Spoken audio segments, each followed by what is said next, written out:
Here's the breakdown on the 999 plan. Mr. Cain wants a 9% business flat tax, a 9% individual flat tax, and a 9% national sales tax. That's not all. Cain is calling for the end to the payroll tax and estate tax, among other changes. His plan would bring in about $1.77 trillion. Right now, our current tax system brings in more than that, at least $2.16 trillion. So that leaves about an 18 to 20% gap. And that's been met with some criticism on the right and a lot on the left. Joining me now, CNN political analyst Roland Martin and CNN contributor, editor of the conservative redstate.com, Erick Erickson. Erick, let's start with the criticism on the right. Some of the toughest criticism has come from fellow conservatives who say not the way to go. Why? Because if the Republicans were to pass the 999 plan, they would in effect be the party that introduced a national sales tax into the United States. Now, the Cain campaign says that this is phase 1A and then 1B headed to phase 2, which would be getting rid of the 16th Amendment, getting rid of the ability of Congress to enact an income tax and do a fair tax. But you'd have to have 2/3 of both houses of Congress, 3/4 of the states to get that done. And a lot of conservatives are scratching their heads saying, you know, conservatives aren't real good at stemming the tide of this. Are we going to introduce a national sales tax in addition to an income tax, in addition to a business tax? And then if Republicans lose control of Congress or the White House, it could go up from there. Roland, I'm not smart enough to say good idea or bad idea, but I do know this. If the federal government suddenly gets 18 to 20% less money, meaning $1 in $5 essentially disappears, already we see these guys paralyzed dealing with spending and deficits and priorities. What would they do then? Well, John, here's what's interesting.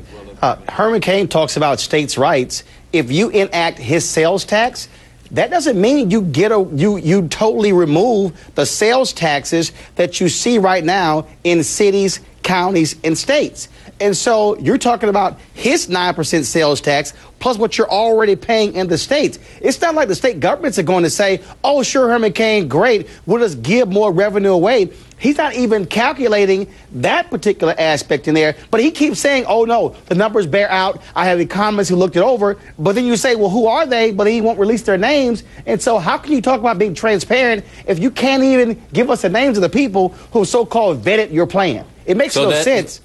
You say the plan makes no sense. Roland, make sense of this. New Gallup numbers out tonight reflect what we've been seeing in some other recent polls. Let's take a look right here. Cain has surged right there into the top tier. He's just under former Massachusetts Governor Mitt Romney. Is it time for people to stop thinking this is some weird anomaly? Could Cain? No.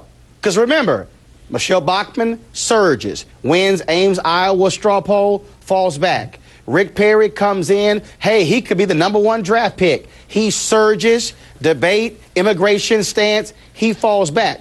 The person who's sitting in a perfect position is Mitt Romney, because in all of these polls, he's sitting at the top. Also, this is the point I keep making. None of this stuff matters. 2007, then Senator Barack Obama was down 30 points to Senator Hillary Clinton at this point. The only thing that matters is what takes place in Iowa come January 3rd, New Hampshire, South Carolina, Florida, and Nevada. And so all of this stuff right now is irrelevant. You still have to run, and it's a lot more time before any of that takes place.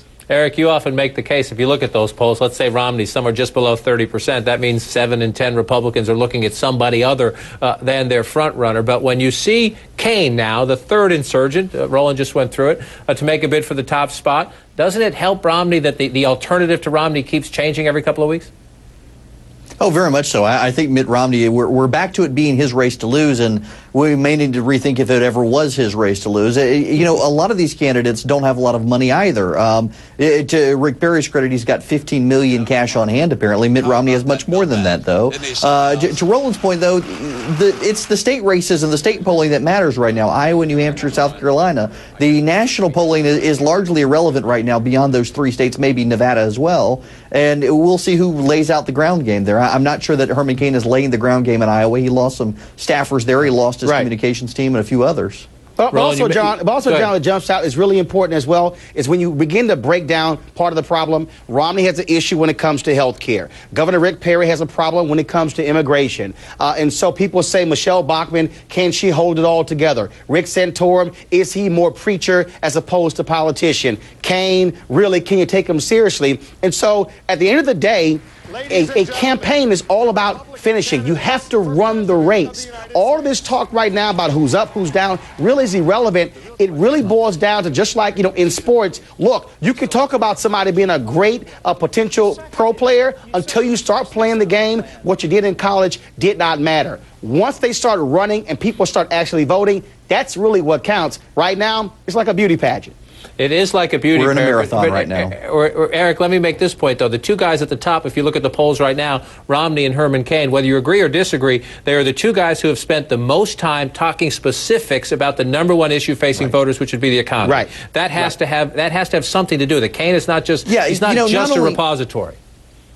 Right. Not only that, John, Herman Cain has been talking about this race in a way the other candidates haven't, including Mitt Romney to a degree. He's not running against Barack Obama so much as he's running for something. He has this plan, 999. You may like it, you may not. But people know about this plan as opposed to Mitt Romney's 57 points or Rick Perry doesn't even have a plan yet. Herman Cain is running for something. And people, it doesn't matter whether they're Democrat or Republican, historically people like to vote for someone, for something, not against someone. Barack Obama is still very popular. So they've got to give somebody an alternative to vote for something as opposed to a vote against Barack Obama. And Eric, also, you don't need to appeal to 50 plus 1%. Right now, it's about can you pick up a 20, 25% slice. And so the GOP right now is fractured between, your traditional folks, your economic folks, those, the people who are more libertarian, social conservative. So everybody sort of has their own candidate. And so it all begins to shake out really once you get to November and December. So right now, all you need to do is appeal to 20%. Guess what? You'll be sitting at the top of the polls.